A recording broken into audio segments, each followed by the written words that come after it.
తెలంగాణలో కొత్త పార్టీ రావడానికి కారణం పేద మధ్యతరగతి ప్రజల అభివృద్ధి కోసమేనని అన్నారు టీఆర్ఎస్ చీఫ్ కవిత. సంగారెడ్డి జిల్లా కేంద్రంలో టీఆర్ఎస్ జెండా పండుగ కార్యక్రమంలో పాల్గొన్నారు.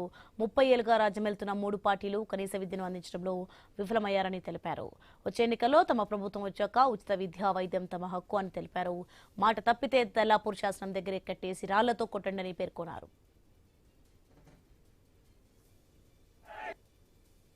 ఇవాళ తెలంగాణలో రకరకాల పార్టీలు ఉన్నాయి.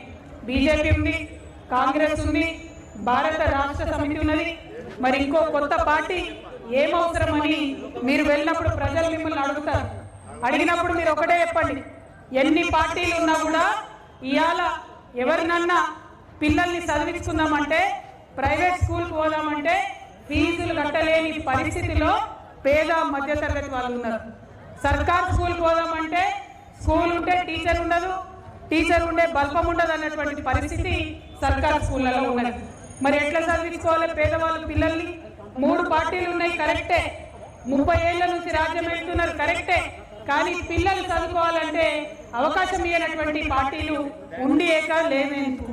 అందుకే ఇవాళ తెలంగాణలో ఒక కొత్త రాజకీయ శక్తి రావాలనే మీ ఆడబిడ్డగా మీ పిల్లల చదువుల బాధ్యతలను నేను తీసుకుంటా అని చెప్పి ఇవాళ తెలంగాణ రక్షణ సేన పెట్టుకొని మీ ముందుకు రావడం జరిగింది.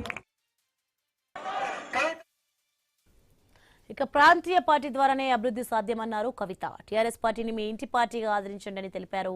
ఇక్కడ ఎందరో నాయకులున్నా ఎవరు ఏం చేస్తున్నారో తెలియని పరిస్థితి అని విమర్శించారు. పాంచజన్యం సిద్ధాంతం టీఆర్ఎస్ పార్టీ సిద్ధాంతం అని అన్నారు. ఈ రాష్ట్రంలో మన ప్రాంతాన్ని ప్రేమించే కొత్త ప్రాంతీయ శక్తి రావాలి కాబట్టి ఇవాళ తెలంగాణ రక్షణ సేన మీ ముందుకు వచ్చిందని చెప్పి సంగారెడ్డి జిల్లా ప్రజలందరికీ కూడా సవినయంగా నేను మనం చేస్తాను. అక్కడ స్మార్ట్ సిటీ ప్రోగ్రామ్ తెలుసుకున్నాం కష్టపడి. తర్వాత నిమ్స్ వచ్చింది, భూసేకరణ చేసిండు, అక్కడ పరిశ్రమలు వస్తున్నాయి. ఇప్పుడు అక్కడ బుల్లెట్ ట్రైన్ ఇస్తామని కేంద్ర ప్రభుత్వం డిపిఆర్ లో మొదలు చెప్పింది. మొన్న కొత్తగా వచ్చిన డిపిఆర్ లో బుల్లెట్ ట్రైన్ లేదు. మరి ఇంత రఘునందన్ రావు నోరేసుకొని అన్నిటికీ వస్తూ ఉంటాడు కదా, ఏమై రఘునందన్ రావు గారు ఎంపీ గారు ఏమైంది? డిపిఆర్ లో బుల్లెట్ ట్రైన్ జైరాబాద్ రాకపోతే నీ నోటికి తాళం ఎందుకు పడ్డది? మరి ప్రతిపక్షాలు ఏమైనాయి? ఎందుకు ఇవాళ బీజేపీ నిలదీస్తలేరు?